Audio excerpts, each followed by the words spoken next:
मैं ऋतु मुंजाल आप सभी जितने भी रिटायर्ड कर्मचारी हैं डीटीसी से जो वीआरएस लेकर रिटायर हुए हैं उनके लिए केंद्र सरकार, राज्य सरकार, मानव अधिकार आयोग व हमारे न्यायालय, चाहे वो उच्च न्यायालय हो, उच्चतम न्यायालय हो या लोअर जुडिशरी हो, डीटीसी के सेवानिवृत्त कर्मचारियों के बारे में ये पूछना चाहती हूँ कि इन्होंने क्या गुनाह किया है जो उनको पेंशन नहीं दी जा रही है।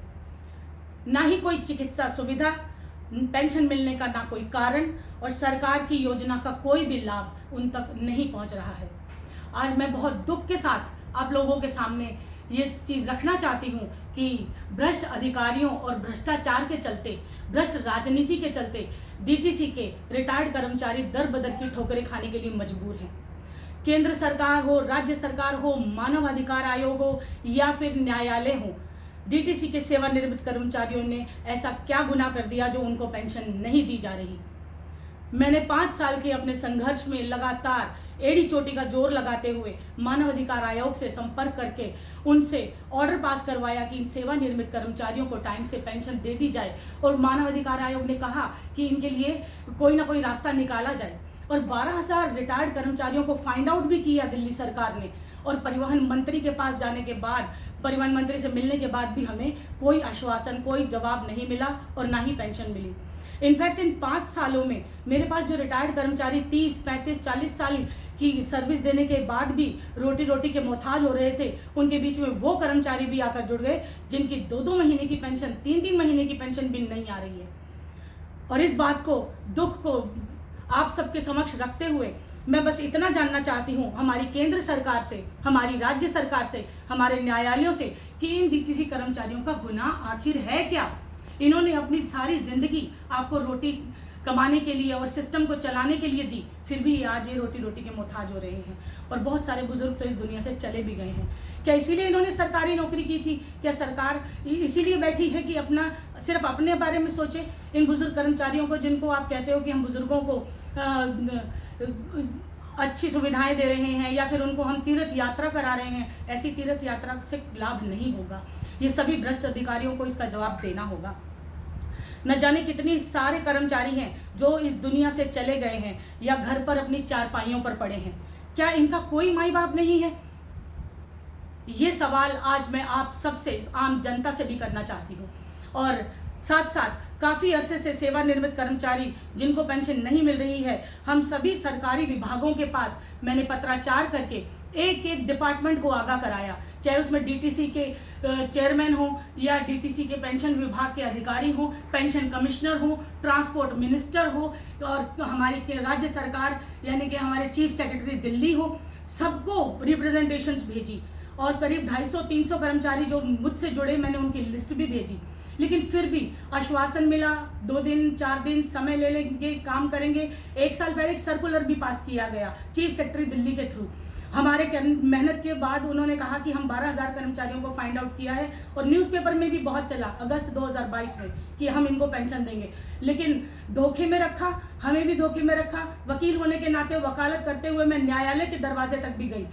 अगर हम कैट में जाते हैं, सेंट्रल एडमिनिस्ट्रेटिव ट्रिब्यूनल में, तो वहाँ हमें कहा जाता है कि ये रेस जुडिकेटा इस पर लागू होता है क्योंकि बार बार एक ही समस्या को लेकर एक ही तरह के कर्मचारी हमारे पास पेंशन के लिए आ रहे हैं, तो हम इसको डिसमिस कर देते हैं।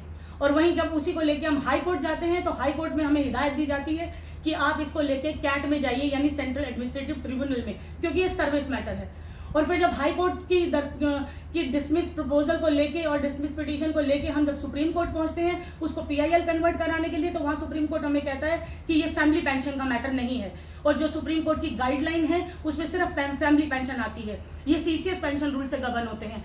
तो इस तरह से गुमराह करते हुए न्यायालय भी एक तरह से दरकिनार कर रहा है इन रिटायर्ड कर्मचारियों को, इन बुजुर्गों को, इन वरिष्ठ नागरिकों को, और केंद्र सरकार भी कर रही है। दूसरी एक केंद्र सरकार की जहां तक बात करूं, ये कहते हैं हम एनपीएस लागू कर रहे हैं, नेशनल पेंशन स्कीम, पुरानी पेंशन को दे देंगे, 30,000 से ज़्यादा पेंशन मिलेगी हर कर्मचारी को, लेकिन उसका कोई प्रावधान, कोई प्रोपेगेंडा इन्होंने बनाया नहीं है। कैसे चलेगा ये सिस्टम? और ये भ्रष्टाचार के चलते क्या ये बुजुर्ग इसी तरह दुनिया छोड़ जाएंगे? मेरे साथ इस संघर्ष में जुड़े हमारे senior council Shri S Pawar, जिनकी गाइडलाइन के चलते हम सुप्रीम कोर्ट तक गए और इनकी इन पर्सन एप्लीकेशंस लिखवाई, और उन इन पर्सन एप्लीकेशन में भी सुप्रीम कोर्ट के गलत स्टेटमेंट आए।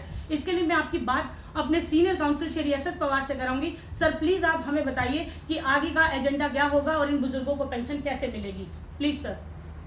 जी हाँ, what my learned friend is saying is absolutely right, because nobody is there, no godfather is taking care of them, and several times they gave some dharna in Supreme Court also in their garden, and they came from all far from some villages and all this thing, and they are so desperate, even they have no money to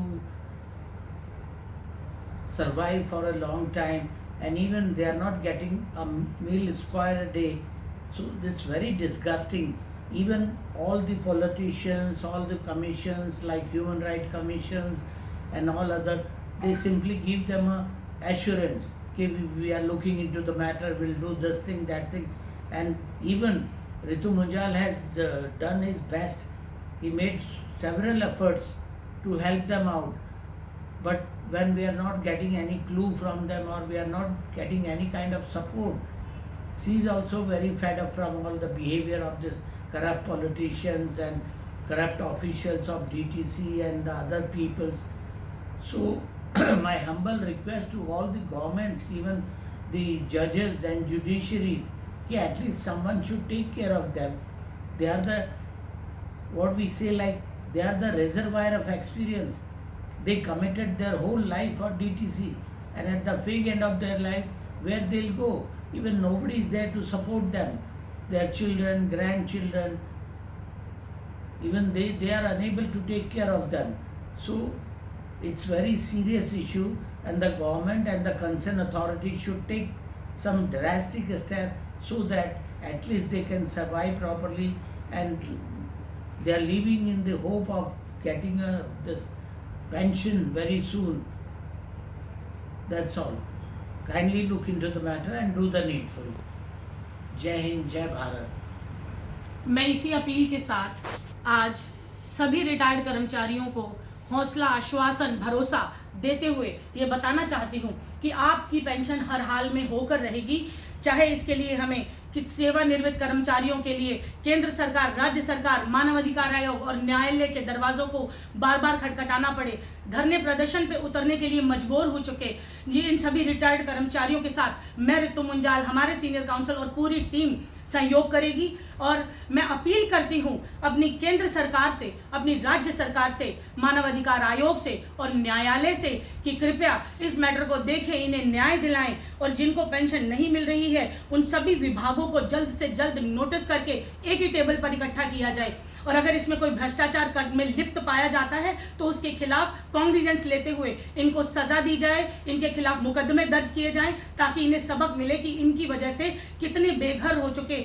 और retired हो चुके कर्मचारी भूखे मरने की कगार पे हैं और आज वो आत्मदाह करने की भी तैयारी कर रहे हैं। इस संघर्ष में रितु मुंजाल भी आपके साथ है, तो कृपया ध्यान दें, इस बात पे सुने। आज ये मेरी वीडियो किसी रिटायर्ड कर्मचारी के लिए नहीं बल्कि उन विभागों के लिए और भ्रष्ट अधिकारियों के लिए है, और उन न्यायालय और सिस्टम के खिलाफ है कि इनको जल्द से जल्द अगर पेंशन नहीं दी गई तो इनको बहुत जल्द कड़ी से कड़ी सजा भी मिलेगी और मुकदमे इनके खिलाफ होंगे और भ्रष्ट अधिकारियों को इसके लिए पनिशमेंट दी जाएगी और इन बुजुर्गों को इनका हक दिया जाएगा। जब तक नहीं मिलेगा हम संघर्ष में रहेंगे और इस संघर्ष को करते हुए आप सबका हक, आपकी रोजी रोटी आपको दिलाकर रहेंगे। जय हिंद, जय भारत, नमस्कार।